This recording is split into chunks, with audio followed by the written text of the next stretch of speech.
अच्छा, अभी हम लोग युवाओं के बीच में खड़े हैं तो एक मुद्दे पे और बात कर लेते हैं जिस पे अभी चर्चा हो रही है, सेम सेक्स मैरिज की। इस पे काफ़ी बहस हो रही है कोर्ट के अंदर और ये चर्चा है कि ये लागू हो जाएगा सेम सेक्स मैरिज। इसमें आप लोग क्या सोचते हो कि ये सेम सेक्स मैरिज होना चाहिए, नहीं होना चाहिए? आपसे शुरू करते हैं। देखिए, सेम सेक्स मैरिज को लेकर अभी फ़िलहाल कोर्ट में बात चल रही है, इस पर टिप्पणी करना सही नहीं है। फिर भी अगर मेरे विचार से आप पूछेंगे तो ये समाज के परिदृश्य से सही नहीं है, क्योंकि हमारी जो संस्कृति है, जो हमारे रीति रिवाज, मतलब कि जो हमारी परंपराएं चली आ रही हैं, जो बनी हुई पद्धतियां हैं, उन्हीं को लागू करना चाहिए। क्योंकि अगर हमें विकास की ओर बढ़ना है तो विकास का मतलब ये नहीं है कि हम इक्वल जेंडर को बढ़ावा दें, ठीक है ना। विकास का मतलब है कि जो थर्ड जेंडर है उनको बढ़ावा देना है और अवसंरचनात्मक विकास को बढ़ावा देना है, ना कि हम उन चीज़ों को बढ़ावा दें जिससे समाज में भटकाव या विद्वेष की भावना जागृत हो। तो इसमें अगर मेरी पसंद है कोई लड़का, हाँ, तो उसमें मैं समाज का क्या नुकसान कर रहा हूँ? वो मेरी पसंद है, क्या आप सेम? नहीं, मैं बिल्कुल एग्री नहीं करता हूँ भैया की बात से। मेरे हिसाब से सेम सेक्स मैरिज बिल्कुल अलाउड होना चाहिए। हमारे यहाँ हम लोकतंत्र में रहते हैं, ठीक है। पुरानी जो पद्धतियाँ बनी थी, पुराने जो भी नियम बने थे, वो 2000-3000 साल पहले बने थे। उस टाइम तक समाज इतना इवॉल्व हुआ नहीं था हमारा।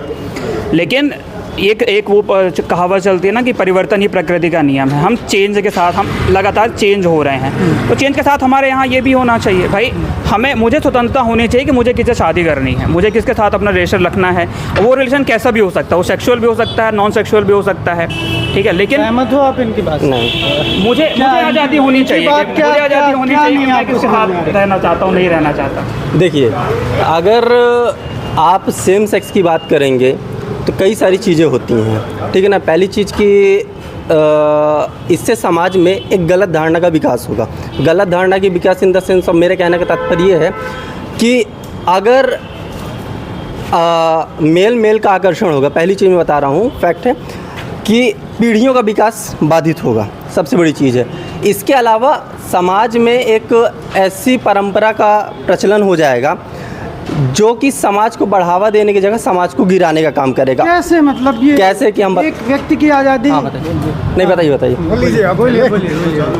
मैं भाई साहब से असहमत हूँ, पूरी तरह से असहमत हूँ। उसका कारण ये है कि कोई भी व्यक्ति अपनी जो नेचुरल चॉइस होती है, वो प्राकृतिक रूप से किसी का जैविक रूप से जो शरीर बनता है, वो उसका निर्धारण वो खुद नहीं करता है। ये प्रकृति उसको बना के भेजती है और ये उसकी चॉइस होनी चाहिए। और दुनिया में कम से कम 50 से 60 विकसित देश ऐसे हैं जो इसको लागू कर चुके हैं और बड़ी सामान्य सी बात हो गई है। तो समाज इन सब चीज़ों से नहीं चलता है कि कोई व्यक्ति, दो व्यक्ति ऐसे रहने लगे, समाज में कितने लोग होंगे? हाँ, अगर शहर में 10-50 लोग, उनका इंटरेस्ट लड़के के प्रति है तो वो तो शादी के बाद भी होगा। वो बल्कि वो और बंधन हो जाएगा। ऐसे में क्या होगा, अगर जबरदस्ती हम किसी की शादी किसी से कर देंगे। भाई, एक एग्जांपल लीजिए, एक लड़के का एग्जांपल लीजिए जो कि लेस्बियन है, ठीक है। वो उसकी शादी जबरदस्ती घर के दबाव में किसी लड़के से कर दी जाए, वो 2 जिंदगी बर्बाद कर रही है ना। मुझे लगता है दो परिवारों को बर्बाद कर रही है सीधे। तो उसमें जितने भी लोग 2 परिवारों को बर्बाद कर रही है। भाई, लड़की में आपस सहमति नहीं रहेगी, उनका फ्यूचर आगे बढ़ेगा नहीं। उसके बाद लड़के का परिवार टेंशन में रहेगा, लड़की का परिवार टेंशन में रहेगा। कल को छुटपटांग हो गया, कुछ भी कहा नहीं जा सकता। विरोध करने वाले उनके पास वो नहीं है, विरोध करने के वाले का आर्गुमेंट नहीं है ना। उनके पास बस बोलना है कि समाज बिगड़ जाएगा। समाज बिगड़ क्यों रहा है कोई नहीं जान रहा है, कोई लॉजिक नहीं है उसके लिए।